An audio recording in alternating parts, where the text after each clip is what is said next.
Penampakan kamar hotel banjir uang bertaburan padahal tamu sudah check out. Beredar di media sosial video seorang petugas cleaning service terkaget-kaget menemukan uang berserakan di kamar.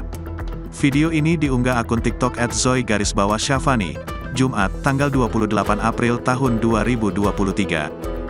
Dalam rekaman yang beredar, terlihat seorang cleaning service kebingungan melihat uang pecahan Rp100.000 berserakan di lantai dan kasur hotel. Padahal, dikatakan tamu yang menginap di kamar hotel tersebut sudah keluar. "Ini beneran tamunya sudah check out nih?" tanya seorang pria dalam video. "Sudah, tadi sudah saya konfirmasi," jawab cleaning service tersebut. Kamera pun kemudian mengarah pada lantai, kasur, hingga kamar mandi yang dibanjiri uang. "Wah, parah sih ini, parah," ujar petugas hotel tersebut.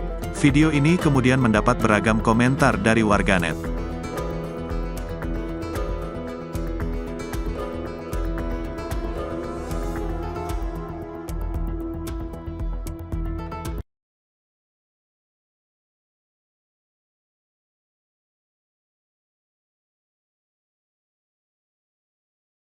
Terima kasih sudah nonton. Jangan lupa like, subscribe, dan share ya.